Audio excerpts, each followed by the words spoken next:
I froze in the hallway when I heard her laugh. Not the polite, fake laugh she used around family, this one was low, intimate. Too familiar. I wasn't trying to listen. I was just walking past the guest room when I heard my brother's wife say, "You promised you wouldn't text me here." Then a man answered. Calm. Confident. Not my brother. I stood there, heart pounding, as the door creaked open just enough for me to see her reflection in the mirror. Phone pressed to her ear. Hair loose. Wedding ring turned inward, hidden against her palm like a habit she'd practiced. Tonight, she whispered, he won't suspect anything. My stomach dropped. My brother was downstairs, laughing with our parents, completely unaware that his marriage was being dismantled 20 feet above him. I backed away before the floor could betray me. My hands were shaking so badly I had to grip the banister. Part of me still wanted to believe there was an explanation, a misunderstanding, a work call, something innocent. But then her phone buzzed again. I glanced down at the screen she'd left on the kitchen counter minutes earlier. A name I didn't recognize. A preview I couldn't unsee. Last night was worth the risk. Can't wait to feel you again. No emojis. No jokes. No room for doubt. That was the moment everything changed. Not just for her. Not just for my brother. For me, because I knew something now that no one else did. And whatever came next, there was no way out without someone getting hurt. From the outside, my brother's marriage looked flawless. The kind people used as an example without even realizing it. You're so lucky, relatives would say. She's a catch. And she played the role perfectly. At family dinners, she sat close to him, fingers resting lightly on his arm like she needed constant reassurance. She laughed at his jokes a second too late, just enough to seem adoring. On social media, it was curated happiness, anniversary posts, weekend getaways, captions about teamwork and forever. My brother believed it all. He worked long hours, trusted deeply, and never once questioned her late nights or sudden girls' trips. When someone mentioned how independent and confident she was, he smiled like it was a compliment he'd earned. Even I had bought into parts of it once. I wanted to believe he'd found someone who loved him as much as he deserved. Someone stable. Someone loyal. The family loved her. She remembered birthdays, brought thoughtful gifts, asked the right questions. She was polite, charming, and effortlessly slipped into every role expected of her. No one doubted her intentions. No one suspected a thing. And that was the most unsettling part. Because now that I knew the truth, every smile felt rehearsed. Every affectionate gesture felt calculated. I watched her pour wine for my brother, kiss his cheek, ask him about his day, all while I could still hear her whispering someone else's name in my head. The marriage everyone admired was a performance.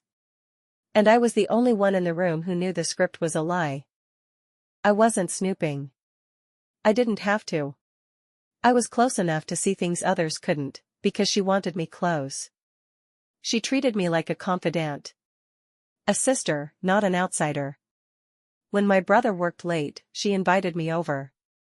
We cooked together, shared wine, complained about stress and family expectations. She framed it as bonding, as trust. I believed her. She left her phone face up around me. Logged into shared accounts on the family iPad. She talked freely, casually, assuming I wouldn't connect the dots. Why would I? I wasn't looking for betrayal. I was looking out for my brother. Sometimes she vented about him, small things at first. How he was distracted. How he didn't notice details anymore. How marriage changed people. I thought it was harmless. Normal. Now I see it for what it was, justification rehearsed out loud. Being that close meant I noticed patterns. Calls taken in another room. Sudden password changes. The way she flinched when his name popped up on her screen but relaxed when it wasn't him. The way she always angled her phone away from him, but never from me. She trusted me because she underestimated me. Thought I was observant but not perceptive. Present, but not paying attention. That was her mistake. Because proximity doesn't just bring comfort. It brings clarity. And the closer I was, the harder it became to ignore what was right in front of me. The red flags had been there long before that night. I just didn't want to see them. Or maybe I didn't want to accept what they pointed to. She became careful in strange ways. Not secretive, careful. Her phone was always on silent, screen dimmed, notifications hidden. If my brother walked into the room, she'd flip it face down without thinking. When I asked about it once, she laughed it off. Habit. Work stuff. Her stories stopped lining up. A dinner with coworkers that turned into drinks, then somehow turned into a last-minute overnight stay. A friend's birthday she couldn't name. A schedule that changed constantly, always justifying itself after the fact. I noticed how she talked about loyalty, too often, too defensively. How she mocked women who couldn't keep it together in their marriages. How she insisted cheating was always obvious, always careless. As if she was explaining how she would never get caught. There were moments that made my stomach tighten. The way she dressed differently for errands. The way she seemed energized after nights away, then distant and impatient at home. The way she stopped asking my brother questions, stopped listening to his answers. I told myself it wasn't my place. That marriages had phases. That I was projecting. I chose comfort over confrontation. Looking back, I realized something painful: red flags don't scream. They whisper, and if you care about peace more than truth, it's easy to pretend you don't hear them. Until the truth makes itself impossible to ignore. I didn't go looking for proof. It came to me, blunt and undeniable. She asked me to grab her laptop from the bedroom while she was in the shower. It was already open on the desk, screen glowing softly. I wasn't snooping, I was literally reaching for it when a notification slid down from the corner. A calendar invite. Not work. Not vague. Hotel, room 814. No company name. No meeting title. Just a heart emoji next to a man's name I had never seen before. My chest tightened. I stood there longer than I should have, staring as if my eyes could force an innocent explanation to appear. Then another notification popped up. An email thread, still open in the background. I recognized her writing immediately. Last time was too rushed. I'll tell him I'm visiting my cousin. I miss the way you touch me. That was it. No more maybes. No benefit of the doubt left to give. I closed the laptop with shaking hands just as the shower turned off. My ears rang, like my body was trying to warn me I'd crossed a line I could never uncross. When she walked back into the room, wrapped in a towel, smiling casually, I realized something terrifying. She had no idea I knew. Downstairs, my brother was setting the table, humming to himself. Planning dinner, planning a future that was already rotting from the inside. And I was standing there, holding the truth alone, knowing that once I spoke it out loud, nothing in our family would ever be the same again. I didn't plan the confrontation. It just spilled out of me the first moment we were alone. My voice sounded steadier than I felt. "Who's Mark?" I asked. She froze, just for half a second. Not long enough for anyone else to notice, but I did. Then she smiled. Soft. Confused. Practiced. "Mark," she repeated. "What Mark?" "The one you're meeting at a hotel," I said. "Room 814. Her expression shifted instantly. Not panic. Annoyance. As if I'd crossed a line, not uncovered a lie. "You went through my things?" she snapped. Wow. That's invasive. I felt the ground tilt. She wasn't denying it, she was redirecting. Turning me into the problem. "It's not what you think," she continued quickly. "He's a client. We travel sometimes. Hotels are normal in." I didn't respond. I just watched her. That's when the story changed again. "Okay, fine," she said, sighing dramatically. "He flirts. I shut it down. You know how men are. Then, quieter, closer, why are you trying to create drama? You've always been sensitive. There it was. The manipulation wrapped in concern. The attempt to make me doubt my own eyes, my own memory. Before I could speak, she leaned in and lowered her voice. Do you really want to hurt your brother over something you might be misunderstanding? In that moment, I realized something chilling. She wasn't afraid of being exposed. She was confident she could control the narrative. I didn't tell my brother right away. I told the family first, quietly, carefully, hoping someone older, wiser, would help me do the right thing. That was my mistake. My mother listened in silence, lips pressed tight. When I finished, she exhaled slowly and said, "Are you sure you didn't misunderstand?" An aunt suggested I was reading too much into things. Marriages are complicated, she said gently, like that explained away hotel rooms and lies. Someone else reminded me how hard my brother had been working lately, how stressed his wife must be. Then came the real pressure. Don't blow this up, my father said. You don't actually know what's going on. Another relative pulled me aside and whispered, if you tell him and you're wrong, you'll never forgive yourself. No one asked how I felt. No one acknowledged the evidence. The focus shifted entirely to keeping peace, maintaining appearances, protecting the family image. And her name was never mentioned with anger. Only sympathy. She's been so good to us. She'd never risk everything like that. You might be projecting. I felt myself shrinking in that room, my certainty slowly framed as cruelty.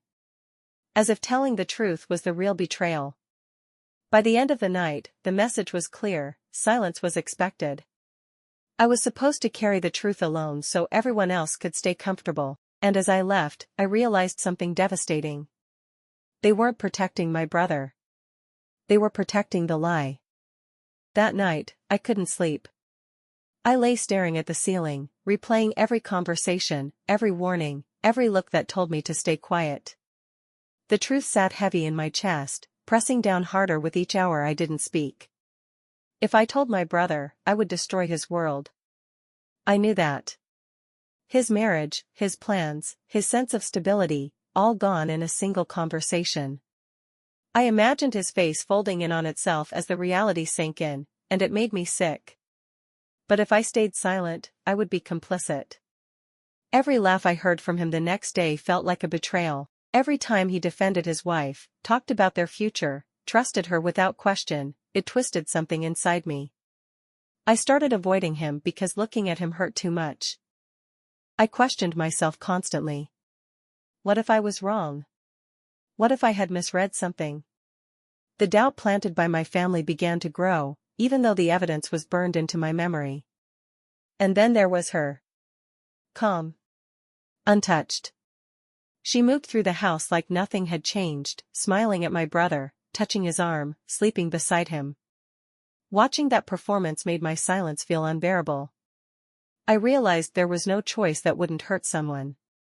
The only real question was who I was willing to protect, my brother, or the fragile illusion everyone else seemed desperate to maintain. And once I framed it that way, the answer became painfully clear. The longer I stayed silent, the heavier it became. Silence wasn't neutral, it was a choice, and it was starting to feel like the wrong one. I caught myself rehearsing conversations that never happened. Telling him gently. Telling him bluntly. Telling him with proof. Every version ended the same way, with his trust shattered and me standing in the wreckage, wondering if I could have done anything differently. He noticed something was off. Asked if I was okay. If something was bothering me. Each time, my throat closed up. I nodded, lied, changed the subject, and every lie made me feel closer to her than to him, which terrified me. What if he didn't believe me? What if she cried, denied everything, and turned him against me? The family had already chosen comfort over truth, would he do the same? I imagined being labeled jealous, dramatic, unstable. The thought of losing my brother on top of everything else made my chest ache. And yet, doing nothing felt worse. I watched her more closely now. The confidence. The ease. The way she moved through the house like she owned not just the space, but the story itself. She wasn't worried. She wasn't slowing down. She was getting bolder. That's when I understood something crucial. Waiting wasn't protecting my brother. It was protecting her. And once that realization settled in, the silence stopped feeling like safety. It started feeling like betrayal. Everything unraveled faster than I expected. I didn't plan some perfect moment. There was no calm setup, no soft landing. One evening, my brother confronted me first. He asked why his wife had been crying all day. Why she said I was spreading poison about their marriage. That was the moment denial became confrontation. I told him I hadn't said anything, not yet. And his face changed. Confusion cracked into fear. I saw it immediately. He already suspected something. He just didn't want to name it. I showed him the proof. The screenshots. The messages, the timestamps that lined up too perfectly to ignore. He stared at my phone like it was something alive, something dangerous. At first, he laughed. A short, hollow sound. Then he shook his head. Said there had to be an explanation. She walked in mid-silence. The shift was instant. Tears. Shock. Outrage. She accused me of fabricating everything, of wanting to destroy her, of always being jealous of what she had. She collapsed into his arms like she'd been attacked. He didn't yell. That scared me more. He asked her simple questions. Dates. Names. Places. She talked in circles. Changed details. Got angry when he pressed. The more she spoke, the more the story slipped. That's when the denial broke. Not loudly. Not dramatically. It broke the way something does when it's been cracked for a long time already. He sat down. Put his head in his hands, and for the first time, he didn't look at her. He looked at me. And I knew there was no going back, not to before, not to pretending, not to the version of their marriage everyone wanted to bell. The confrontation didn't end anything. It detonated everything. After that night, the house felt hollow. Like all the air had been sucked out and replaced with tension you could choke on. My brother barely spoke. He moved through rooms slowly, mechanically, like someone trying not to feel their own body. She shifted strategies. First came the breakdowns. Sobbing fits that started the moment he walked into the room. Apologies wrapped in excuses. I was lonely. I felt invisible. It didn't mean anything. Every sentence carefully designed to soften the damage without admitting the truth. When that didn't work, the anger arrived. She accused him of neglect. Of working too much. Of trusting me more than his own wife. She told him I'd poisoned his mind, that siblings shouldn't interfere in marriages. Watching her twist the narrative in real time made my stomach turn. He wanted to believe her. I could see it. Belief would have been easier than grief. One night I heard him throwing things in the garage. Not screaming, just short, broken breaths and the sound of something hitting concrete. The next morning, his eyes were red, his voice flat. He asked me if I was absolutely sure. If there was any chance I was wrong. That question hurt more than all the shouting. I realized then that betrayal doesn't just break trust between two people. It radiates outward, contaminating everything it touches. Loyalty. Memory. Family. And no matter what happened next, divorce, reconciliation, silence, nothing would ever return to what it was. The fallout had already settled. The shift didn't happen loudly. There was no dramatic confession or sudden apology. It happened in fragments, quiet moments where her version of reality stopped lining up with the facts. Her stories began to contradict each other. Dates changed.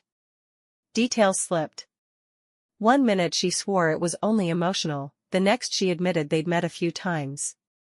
Then my brother found the hotel receipt she forgot to delete. Then the shared cloud photos she didn't know synced to his tablet. Each lie unraveled another, and slowly, without anyone announcing it, people stopped looking at me like I was the problem. My brother started asking questions, real ones. Not defensive, not desperate. Precise. He replayed conversations in his head and realized how often she'd redirected blame, how quickly she'd weaponized tears, how easily she'd painted herself as the victim. Family dinners changed. The tension wasn't aimed at me anymore. It followed her. Conversations paused when she entered the room.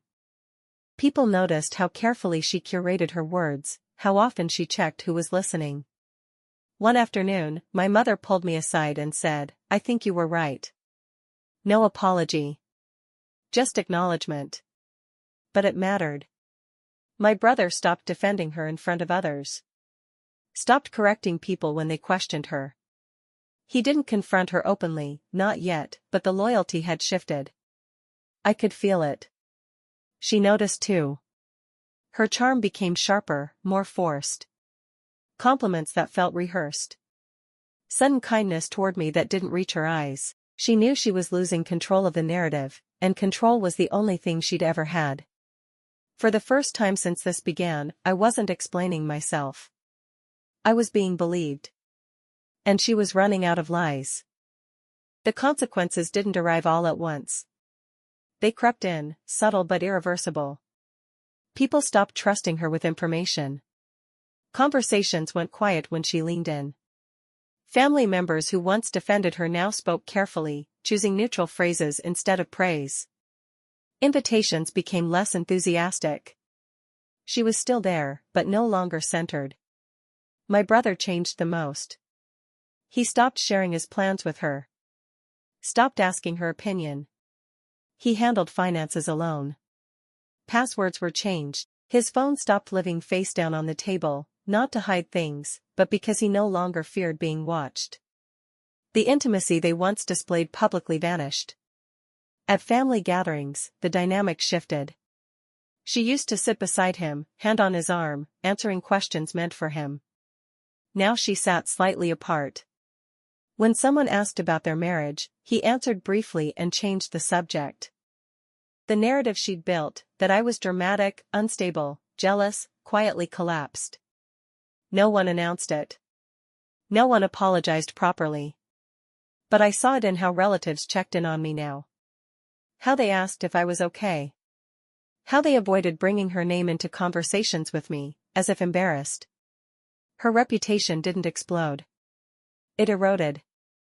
And erosion is worse, because there's nothing to defend against. No single enemy. Just the slow realization that people no longer see you the way you carefully trained them to. She noticed it too. Her smiles became brittle, her laughter came a second too late. She tried harder, hosting dinners, buying gifts, performing devotion, but it only highlighted how much had already been lost. The family didn't exile her. They simply stopped protecting her. And for someone who survived on image and manipulation, that was devastating. The aftermath was quieter than I expected. No screaming matches. No dramatic exits. Just a long, uncomfortable unraveling. My brother began rebuilding in small, deliberate ways. He started therapy, something he'd once mocked. He spent more time alone, not in avoidance, but in recalibration. He reconnected with friends he'd slowly drifted away from during the marriage. He slept better once he stopped pretending everything was fine. Trust didn't return. Clarity did. He set boundaries she didn't know how to operate within. Questions she used to dodge were now met with silence instead of reassurance. He no longer argued when she accused him of being cold. He simply nodded and walked away. And that terrified her. Without control, she spiraled. Her carefully measured behavior cracked. She oscillated between guilt and rage, affection and accusation. One day she was apologetic, crying about how lost she felt. The next she was defensive, blaming stress, loneliness, even me. But the difference was, no one rushed to soothe her anymore. Her manipulation stopped working because the audience had changed. My brother wasn't reacting. He wasn't feeding the chaos. He was watching, processing, and choosing distance. The house felt different. Tense. Hollow. Like a stage after the lights go out. She tried to reclaim control by rewriting the story again, positioning herself as misunderstood, overwhelmed, a wife who made a mistake. But mistakes don't require this much performance. Meanwhile, my brother rebuilt quietly, not with grand declarations, but with consistent choices. He reclaimed his time, his finances, his sense of self. And the more grounded he became, the more unstable she looked. Power had shifted, not through confrontation, but through detachment. And she felt it slipping through her fingers. For a long time I believed silence was loyalty. That staying quiet was the same as being kind. That protecting the peace, even when it was built on lies, made me a good sister, a good daughter, a good person. I was wrong. Silence doesn't protect families. It protects liars. The truth is uncomfortable. It fractures illusions. It forces people to confront realities they'd rather ignore. And that's exactly why so many families discourage it. Because truth requires change, and change is inconvenient. Telling my brother didn't make me the villain. It revealed who already was. Loyalty isn't about shielding someone from consequences. It's about refusing to participate in their deception. It's about choosing honesty even when it costs you approval, comfort, or relationships. I lost the version of my family that preferred quiet over integrity. But I gained something far more valuable, self-respect. My brother didn't thank me right away. He didn't even understand at first. But over time, as the fog lifted, he saw what silence would have stolen from him: years of his life, his dignity, his reality. If you're holding the truth right now, wondering if it's your place to speak, ask yourself this: who does your silence actually protect? Because I learned the hard way, staying quiet doesn't keep the peace. It just delays the damage.